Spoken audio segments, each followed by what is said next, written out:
dili ta makita o mapakpakan sa tao. Dili gid sayo ang pag-serve sa Ginoo. Ang calling sa Ginoo sa imong kinabuhi karon. But then, ang service good is bunga. Ano nagalagad ka sa worship team karon?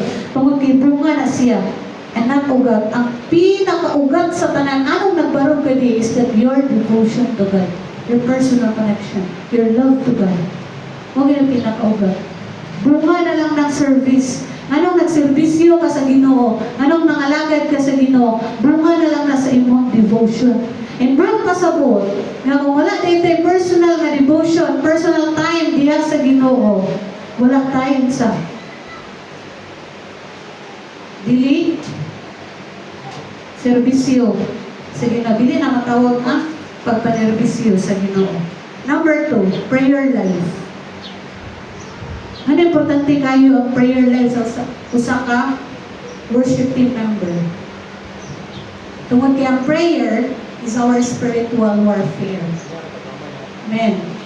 Spiritual warfare. Meaning, di ka kasukol kung kay pag-ampo. Di ka kasukol na imong gargulya. Amen. Di ka kasukol na imong kaulaw diha. Di ka kasukol na sa may mo ginabati. Every time ang paggamit kas Ginoo. Kung walay mga pag-ampo. Ang pag-ampo is our spiritual warfare. Our protection. Protection na ito ang mga pag-ampo. Our prayer connects you to God first before leading others. Ang mga pag-ampo yun, magsugod yun sa mga pag-ampo. Hindi sa mga pag-ampo, di taga-ka-align sa Ginoo kung sa yung purpose sa tuwa. Hindi sa mga pag-ampo, kabalo mo di sa mga pag-ampo, makabatun kang discernment. Sa na discernment eh. Mabati niyo mga espiritu sa mga tao. Bisan pang spirit sa mga music niyo, pag ginapaminaw. Kung may napuon ka, mabati niyo mga espiritu. Kung sa klase na espiritu na ananan niya. Amen. So na ay protection sa ito. Makabantay ta, uy, garbo naman ako dibati. Uy, nag-self-exaltation naman eh. Nana, mabantayan na ito. Uy, mura kuhan ako, nabugnaw na ako. So pray.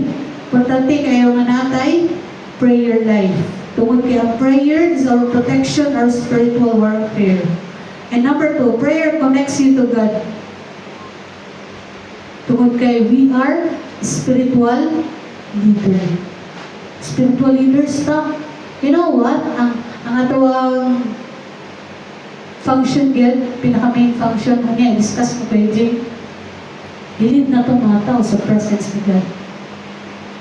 And ang saan na ito pag-lead kung wala sa ato ang presence ni God? Diba?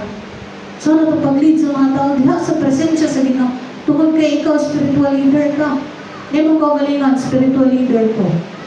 Ato ang main function is to lead people good. Diha sa presensya sa Ginoo. And ang saan na ito pag-lead sa mga tao, diha sa presensya sa Ginoo, kung wala ang presensya sa Ginoo sa atong kinabuhi. And asa na to makuha ang presensya sa Ginoo? Mabati ang presensya sa Ginoo diha sa atuang matag-adlaw nga paki-communicate sa Ginoo. Amen.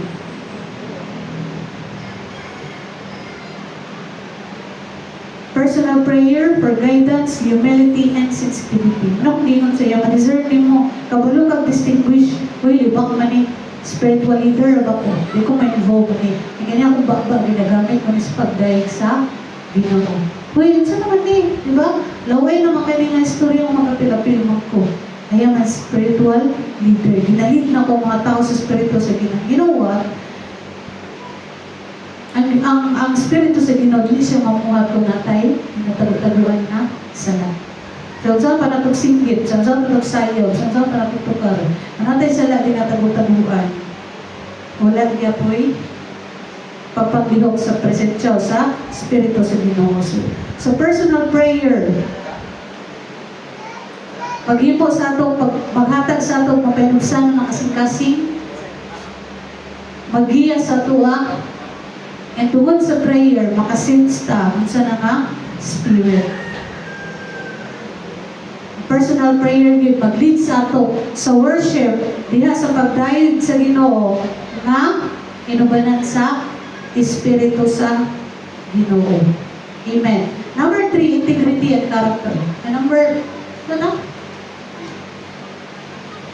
lagi. Number 3 na ta, spirit, integrity and character. When we say integrity and character, ingon na pulong sa Ginoo, 1 Timothy 4:12, live a holy and God-honoring life inside and outside the church. Holy. Dagan kayo dali gariak. Kining word nga holy. Because para nila, ang holiness is perfection. Ang meaning sa holy or holiness, it is being set apart. Gilain kas Ginoo ba? Wala ka. Ang holiness, dili na ingon nga, gilain kas Ginoo. Lahi ka, tungod kay kuwan lagi, kinahanglan din nga, holy yun. Meaning, gilain na kanya daan.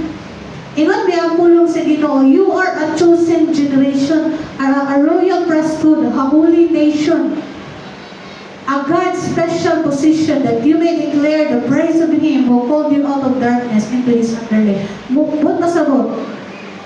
Nakitang tanan, set apart na sa Ginoo ani nga kalibutan. Manay pag-ingon nga, holy nabigay silang ate, silang kuya, o kasabot ng sa holy. Ang holiness is being set apart. Ngayon ang pulong sa Ginoo. Nakabantay mo sa mga fiesta, mga balay sa balay, sa mga kanang gamit sa balay. Nay mga plato o kutsara nga ginagamit pagpakagawas kung na birthday lang ang fiesta sa toa. Diba? Ginatago din sa mga lulas, sa mga mama. Ay ganun ba? They for special occasion, and that is you and me. For special occasion ka. Galamiton ka sa Ginoo. Giset apart ka niya ba? Gilain ka niya. Muna kayo kasuya ako. Kamita na kung mga igagaw sila Louie o Grisha. Pagkon na sila, ate, gilagibog na nakanta sa kwarti. No, we are being set apart. Lahing tawag, lahing purpose. Set apart me. Padayan lang ko sa inyo. Padayan pag sa mua. Tawag kayo, we are being set apart. Klaro kayong pulong sa Ginoo. You are a chosen generation. Ipili ka sa Ginoo. Dili tanan pinili sa Ginoo. Diba? Dili tanan pinili sa Ginoo. Ipili ka sa Ginoo. Tungod kay na nakita ang Ginoo sa imuha. Again, holiness, i-discuss man ito yung niya. It's not perfection. It is being set apart. Set apart ka sa Ginoo. Gilain ka ba? Gilain ka. Meaning ay pagsuya-suya sa uban. Ba? Wala sila ay dipakpakan. Kami sa una sa bata kami, wala kayo dipapakpak na mo. Kaya ibigan ang ta, pinapinan na. Because we are set apart. Gilain ka sa, para sa ta, for special purpose. Amen? Muna kayo pag i-compare yung mga kaugalingan ng mga singer, mga, diba, kanang mga, sana, musician sa gawas because you are para ka sa special purpose. Itawag ka sa Ginoo para sa special na purpose. Okay. Worship preparation. Apil naman naman niya. Servant heart, devoted to God's purpose. Katong kingan ni Kuya Kurt niya sa pulong sa Ginoo. Nagipurma ta sa Ginoo ang daygon ng Ginoo. Amen? Servant heart. Ang prinsipyo sa Ginoo, ang greatness in God's kingdom is servanthood, not power or recognition. Servant heart. Ang pagiging servant is pagiging humble, katubangan sa tao, katubangan sa Ginoo. And lastly, team accountability. Responsible ta sa tuwang assignment.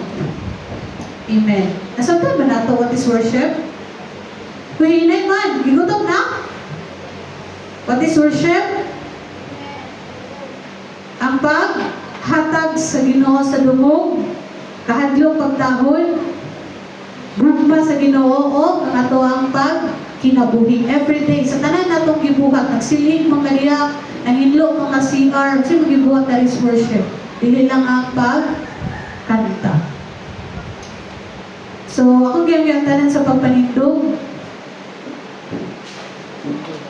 Ano sa oras ko? 11. Sige. But before tayo mo sa snacks, so ato sa awiton ng Kay Good Ko Ikaw.